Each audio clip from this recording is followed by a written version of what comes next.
नमस्कार। प्रभा साक्षी news network के खास कार्यक्रम पूर्वोत्तर लोक में आप सभी का स्वागत है।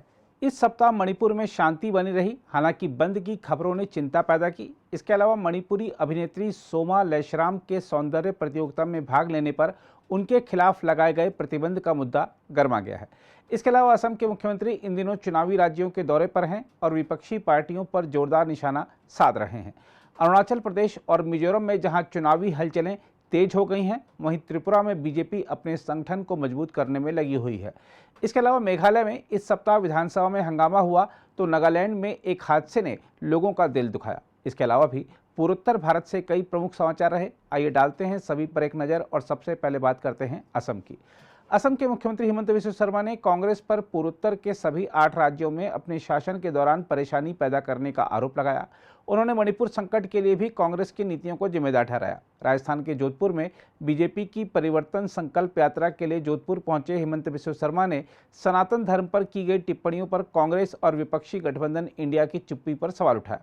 उन्होंने दावा किया कि चुप्पी इन टिप्पणियों का समर्थन है। जोधपुर पहुंचने के बाद पत्रकारों से बातचीत करते हुए शर्मा ने कहा, जब कांग्रेस सत्ता में थी तो पूर्वोत्तर के सभी 8 राज्य अशांत थे, आज 7 राज्यों में शांति है। उन्होंने कहा, आज मणिपुर की जो हालत है उसके लिए कांग्रेस सरकार की नीतियां जिम्मेदार हैं। शर्मा ने सनातन धर्म पर प्रमुख नेताओं की टिप्पणी को लेकर इंडिया गठबंधन और कांग्रेस पर प्रहार भी किया। बीजेपी नेता शर्मा ने कहा, इंडिया गठबंधन के सदस्यों द्वारा सनातन धर्म के खिलाफ बार बार बयान देने के बावजूद कांग्रेस ने चुप्पी साध रखी है। यहां तक कि राहुल गांधी ने भी सनातन धर्म की आलोचना से खुद को अलग करने के लिए कोई बयान जारी नहीं किया है। उन्होंने कहा, इससे साफ पता चलता है कि वह उनके साथ हैं। इसके अलावा असम के बारपेटा जिले की एक अदालत ने गुजरात के विधायक जिग्नेश मेवाणी के खिलाफ एक मामले में 2 आरोप, अश्लील हरकत करना और एक लोक सेवक पर हमला करना, हटा दिए हैं। मामला एक महिला पुलिस अधिकारी पर कथित हमले से संबंधित है। कथित घटना तब हुई जब पिछले साल अप्रैल में महिला अधिकारी अन्य वरिष्ठ अधिकारियों के साथ जिग्नेश मेवाणी को उनकी गिरफ्तारी के बाद गुवाहाटी हवाई अड्डे से कोकराझार लेकर जा रही थी। अदालत के बाहर मेवाणी ने संवाददाताओं से कहा कि उन्हें न्यायपालिका पर पूरा भरोसा है। मेघालय से समाचारों की बात करें तो आपको बता दें कि विधानसभा अध्यक्ष थॉमस ए संगमा ने तृणमूल कांग्रेस के नेता मुकुल संगमा द्वारा मुख्यमंत्री कॉनरेड के संगमा पर की गई एक टिप्पणी को सदन की कार्रवाई से हटा दिया, क्योंकि उन्होंने इसे नियमों का उल्लंघन माना। बयान को कार्रवाई से हटाने का आदेश राज्य के संसदीय कार्य मंत्री प्रेस्टोन तिनसोंग के अनुरोध के बाद आया। उन्होंने टीएमसी नेता के बयान को विधानसभा नियमों का उल्लंघन बताया था। मणिपुर से समाचारों की बात करें तो आपको बता दें कि राज्य में हथियार रखने और सेना की वर्दी पहनकर घूमने के आरोप में गिरफ्तार 5 युवकों को बिना शर्त रिहा करने की मांग को लेकर मेती समुदाय की महिलाओं के समूह मीरा पेबी और 5 स्थानीय क्लब द्वारा आहूत 48 घंटे के बंद के दूसरे दिन बुधवार को भी इम्फाल घाटी के जिलों में आम जनजीवन प्रभावित रहा। अधिकारियों के मुताबिक बंद के दूसरे दिन भी शैक्षणिक संस्थान, बाजार, बैंक और वाणिज्यिक प्रतिष्ठान बंद रहे, जबकि सरकारी कार्यालयों में उपस्थिति नगण्य रही और सड़कों पर कुछ वाहन ही नजर आए। इम्फाल घाटी के सभी 5 जिलों में बड़ी संख्या में महिलाओं ने सड़कों को बाधित किया और युवकों की रिहाई की मांग करते हुए नारेबाजी की। प्रदर्शनकारियों ने पहाड़ी इलाकों में कानून व्यवस्था से निपटने में विफल रहने के लिए राज्य सरकार और पुलिस को जिम्मेदार ठहराया। इसके अलावा मणिपुरी अभिनेत्री सोमा लेशराम ने सौंदर्य प्रतियोगिता में भाग लेने पर हाल ही में एक नागरिक संगठन द्वारा फिल्मों में अभिनय और सार्वजनिक कार्यक्रमों में भाग लेने पर लगाए गए प्रतिबंध का कड़ा विरोध किया है और कहा है कि उन्होंने अपने राज्य के खिलाफ कुछ गलत नहीं किया है। मणिपुर में हिंसा जारी रहने के बीच दिल्ली में आयोजित एक कार्यक्रम में हिस्सा लेने के कारण नागरिक संगठन कांगलीपाक कानबा लुप यानी केकेएल ने अभिनेत्री पर यह प्रतिबंध लगाया है। लेशराम ने सोशल मीडिया पर साझा किए गए एक वीडियो में कहा कि वह इस घटना से सदमे में हैं और उन्हें काफ़ी दुख पहुंचा है। 100 से अधिक मणिपुरी फिल्मों में अभिनय कर चुकी लेशराम ने कहा, एक कलाकार और सोशल मीडिया इन्फ्लुएंसर अपने विचारों से लोगों को प्रेरित करने वाले के तौर पर मैं इसका यानी निर्देश का कड़ा विरोध करती हूं। मैं जब भी चाहूं और जहां भी जरूरत महसूस करूं वहां मुझे बोलने का पूरा अधिकार है। उन्होंने कहा, मैंने अपने राज्य, अपनी मातृभूमि के खिलाफ कुछ गलत नहीं किया। अभिनेत्री ने कहा, जब मुझे पूर्वोत्तर उत्सव में बतौर शो स्टॉपर मणिपुर का प्रतिनिधित्व करने के लिए बुलाया गया तो मैं वहां मौजूद हजारों लोगों के बीच सिर्फ अपने राज्य का समर्थन करने और जागरूकता फैलाने के इरादे से गई थी। लेशराम पर प्रतिबंध की लोग और फिल्म संगठन काफी आलोचना कर रहे हैं। संपर्क किए जाने पर फिल्म फोरम मणिपुर के एक शीर्ष पदाधिकारी ने कहा कि इस तरह का दखल दुर्भाग्यपूर्ण और अनुचित है। मणिपुर में बहुसंख्यक मेती समुदाय के लोगों की अनुसूचित जाति का दर्जा देने की मांग के विरोध में 3 मई को पर्वतीय जिलों में हुए जनजातीय एकता मार्च प्रदर्शनों के बाद भड़की हिंसा में अब तक 175 से अधिक लोगों की जान चली गई है और इस जातीय हिंसा में सैकड़ों लोग घायल हुए हैं।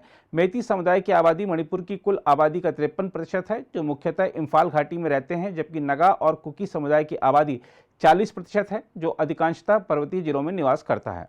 त्रिपुरा से समाचार की बात करें तो आपको बता दें कि राज्य के मुख्यमंत्री माणिक साहा ने दावा किया है कि प्रधानमंत्री नरेंद्र मोदी राज्य में 2 विधानसभा सीट पर हाल के उपचुनाव में बीजेपी की जीत से प्रभावित हैं, जहां बड़ी संख्या में अल्पसंख्यक मतदाता हैं। उन्होंने यह भी कहा कि पार्टी ने केंद्र और राज्य सरकार के विकास कार्यों के कारण बक्सनगर और धनपुर सीट जीती। दक्षिण त्रिपुरा के सीमावर्ती क्षेत्र राजनगर में साहा ने पार्टी के कार्यक्रम में कहा, हाल में दिल्ली में प्रधानमंत्री के साथ मेरी मुलाकात के दौरान उन्होंने मुझसे पूछा कि बीजेपी ने 2 विधानसभा क्षेत्रों में भारी अंतर से कैसे जीत हासिल की, क्योंकि बक्सनगर और धनपुर में अल्पसंख्यक समुदाय के मतदाताओं की काफी संख्या है। नागालैंड से समाचार की बात करें तो आपको बता दें कि राज्य के तिसेइमेन्यू जिले में बुधवार को ट्रक के टक्कर मारने के बाद एक कार खाई में गिर गई, जिससे 8 लोगों की मौत हो गई है। अधिकारियों ने यह जानकारी दी। पुलिस के एक वरिष्ठ अधिकारी ने बताया कि यह दुर्घटना राज्य की राजधानी कोहिमा से 65 किलोमीटर दूर के स्टेशन के पास तड़के हुई। उन्होंने बताया कि टक्कर इतनी जबरदस्त थी कि ट्रक भी सड़क से नीचे फिसल गया और फिर खाई में कार के ऊपर जा गिरा। तिसेइमेन्यू के अतिरिक्त पुलिस अधीक्षक लानू एयर ने बताया कि जब हादसा हुआ उस वक्त कार कोहिमा से कोकोकचुंग की ओर जा रही थी, जबकि बालू से लदा ट्रक मेरा पानी से कोहिमा की तरफ जा रहा था। उन्होंने बताया कि 7 लोगों की मौके पर ही मौत हो गई, जबकि एक अन्य ने अस्पताल ले जाने के दौरान रास्ते में दम तोड़ दिया। एएसपी ने बताया टक्कर के कारण कार कुछ दूरी तक राजमार्ग पर घिसटती चली गई और फिर राजमार्ग से कई फुट नीचे गिर गई। रेत से लदे ट्रक ने कार को पूरी तरह से कुचल दिया और सभी कार यात्री अंदर फंस गए थे। दुर्घटना के कारण का पता लगाने के लिए जांच शुरू कर दी गई है। मृतकों में वह 3 महिलाएं भी शामिल हैं जिन्होंने हाल में नागालैंड कर्मचारी चयन बोर्ड की परीक्षा पास की थी और उन्हें ग्रेड 3 कर्मी के तौर पर सरकारी सेवा में शामिल होने के लिए नियुक्ति पत्र मिल गया था। मृतकों में कुल 6 महिलाएं और चालक समेत 2 पुरुष शामिल हैं। एएसपी ने बताया कि ट्रक के चालक और उसके सहायक समेत 3 लोगों को गिरफ्तार किया गया है और उनसे पूछताछ की जा रही है। मुख्यमंत्री नेफी रियो ने इन मौतों पर शोक व्यक्त करते हुए मृतकों के परिजनों के लिए 2-2 लाख रुपए की अनुग्रह राशि की घोषणा की है। उन्होंने शोक संतप्त परिवारों के प्रति गहरी संवेदना भी व्यक्त की। नगा स्टूडेंट्स फेडरेशन ने भी घटना पर गहरा दुख जताया है। अरुणाचल प्रदेश से समाचार की बात करें तो आपको बता दें कि राज्य के मुख्यमंत्री पेमा खांडू ने लोअर सुबानसिरी जिले में याचुली विधानसभा क्षेत्र के लोगों की लंबे समय से जारी मांग को पूरा करते हुए एक नए जिले केई पन्योर के निर्माण की घोषणा की है। एक आधिकारिक विज्ञप्ति में कहा गया है कि यह घोषणा याचुली में आयोजित एक जनसभा के दौरान की गई और नया जिला लोअर सुबानसिरी को अलग कर बनाया जाएगा। मुख्यमंत्री ने घोषणा की कि सरकार मौजूदा लोअर सुबानसिरी जिले को विभाजित करके केई पन्योर जिला बनाने को तैयार है। अगर आप भी लेना चाहते हैं देश दुनिया की तमाम जानकारी तो आज ही सब्सक्राइब करें हमारे चैनल को। साथ ही नीचे दिए बेल आइकन को जरूर दबाएं ताकि हर अपडेट आप तक पहुंच सके।